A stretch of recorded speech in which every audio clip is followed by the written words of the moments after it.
नमस्कार, welcome bye channel let's बुलंदशहरी। आज हम कक्षा 8 के भूगोल का पहला पाठ संसाधन के संबंध में पढ़ेंगे। Let's start. जैसा कि हमारे पाठ के नाम से ही विदित है कि संसाधन से तात्पर्य क्या है? वह साधन जिनका हम लगातार प्रयोग करते हैं अपने जीवन चलाने के लिए, उसे संसाधन कहते हैं। या आसपास हमारी जितनी भी वस्तुएं हैं जो हमारे उपयोग में आ रही हैं, वे सब संसाधन कहलाती हैं। चाहे वो हमारे यातायात के साधन हों, आसपास के जानवर हों, जल हों इत्यादि, कुछ भी चीज हो, वायु हो, हवा हो, प्रकृति से मिले हो, गैर प्रकृति से मिले हो, संसाधन। जैसे कि आप चित्रों पर देख रहे हो, हमने यातायात के साधन दिखाए, आपको पालतू जानवरों के चित्र दिखा रहे हैं। ये सब चीजें क्या है? हमारे संसाधन है। इन संसाधनों का उपयोग हम प्रतिदिन करते हैं। संसाधन हमारे 3 प्रकार के होते हैं। कौन कौन से? प्राकृतिक संसाधन, मानव निर्मित संसाधन और मानव स्वयं अपने आप में एक संसाधन है।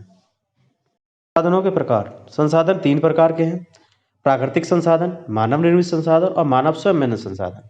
जैसा कि अभी आपने चित्रों में देखा, जल, सूर्य का प्रकाश, खनिज पदार्थ, वन, मृदा, मिट्टी इत्यादि जो हैं हमारे प्राकृतिक संसाधन हैं। और मानव निर्मित संसाधनों में घर, सड़क, पुल, अस्पताल इत्यादि हैं हमारे। मानव स्वयं में संसाधन डॉक्टर, इंजीनियर, अध्यापक, मैं जैसे आपको पढ़ा रहा हूँ, ये सब मानव जो है आपस में एक दूसरे के संसाधन का कार्य करते हैं। इन्हें हम मानव संसाधन कहते हैं। जो प्रकृति से प्राप्त है प्राकृतिक संसाधन, जो मानव ने बनाया है वो मानव निर्मित संसाधन, और जहाँ मानव स्वयं कार्य कर रहा है वो मानव संसाधन कहलाता है।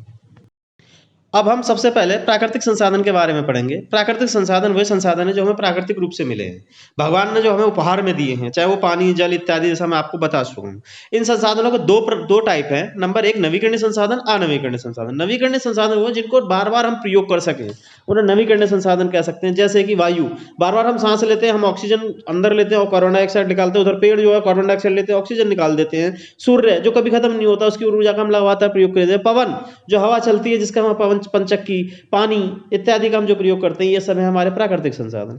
दूसरी चीज आती है अनवीकरणीय संसाधन। अनवीकरणीय संसाधन वे संसाधन है जिनका हम दोबारा से प्रयोग नहीं कर पाते। फॉर एग्जाम्पल, एक बार निकालने के बाद हम दोबारा यूज कर सकते हैं, दोबारा प्रयोग में नहीं ला सकते। जैसे कि हमारे हैं कोयला, पेट्रोलियम पदार्थ जितने भी हैं, कोयला, पेट्रोलियम पदार्थ, प्राकृतिक गैस, इनका एक बार प्रयोग करेंगे, निश्चित मात्रा में पृथ्वी पर हैं और एक समय पर जाकर खत्म हो जाएंगे। इसलिए ये चीजें महंगी भी बहुत है। जैसा कि आजकल हमारे यहाँ ऊर्जा की बड़ी समस्या चल रही है। ऊर्जा के साधन है जितने भी हैं वे सब क्या है? अगर एक सूर्य को और पवन को छोड़ दिया जाए तो बाकी सारी चीजें ऐसी हैं जिनको हम दोबारा से रिसाइकल नहीं कर पाते हैं। ठीक है, जल, वायु को और सूर्य की ऊर्जा को छोड़ दिया जाए तो बाकी चीजों को हम रिसाइकल नहीं कर सकते। इसे हम प्राकृतिक संसाधन कहते हैं। प्राकृतिक संसाधन के 2 टाइप बताए मैंने, नवीकरणीय और अनवीकरणीय। नवीकरणीय जो इनका दोबारा रिसाइकल किया जा सकता है, अनवीकरणीय जिनका दोबारा रिसाइकल नहीं किया जा सकता है। और 2 पे हमारे आते हैं मानव निर्मित संसाधन। मानव निर्मित संसाधन वो है जिनका मानव ने निर्माण किया, जैसे कि फर्नीचर, मकान और आपके पुल और आपके बांध।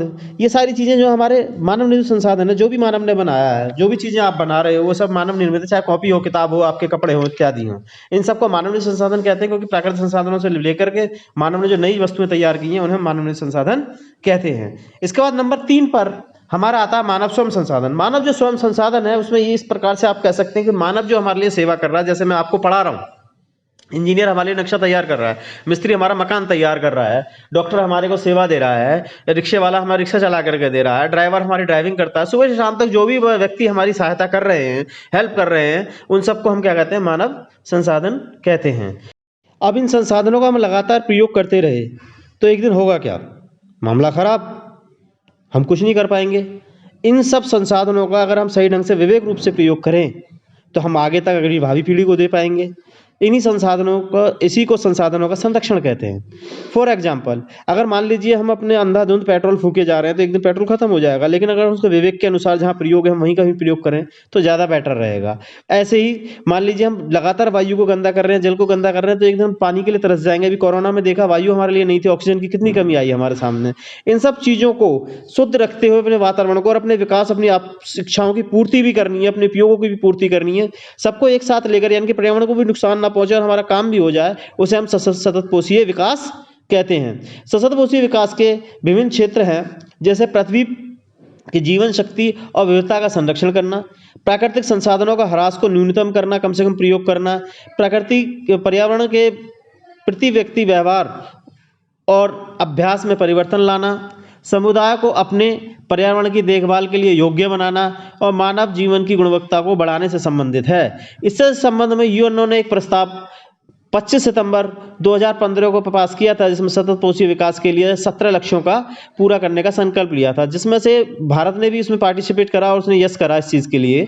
और उसमें 5 पी हैं। नंबर 1 पी पीपुल माने लोग, नंबर 2 प्लेनेट ग्रह, नंबर 3 प्रोस्पेरिटी समृद्धि, शांति पीस, भागीदारी पार्टनरशिप। इन पांचों पीओ को लेकर के हमने चलना है और इसके अंतर्गत हमारे भारत सरकार का भी योजना है कि 2020 तक 40% की जो ऊर्जा के स्रोत हैं वो हमारे प्राकृतिक ऊर्जा, सौर ऊर्जा, पवन ऊर्जा, जल ऊर्जा, विद्युत ऊर्जा जो है जलीय होनी चाहिए, बायोमास का प्रयोग करें, परमाणु ऊर्जा इत्यादि का हम प्रयोग करें। इससे संबंधित है। इस पाठ के अंदर इतना आप सब लोगों का थैंक यू वेरी मच।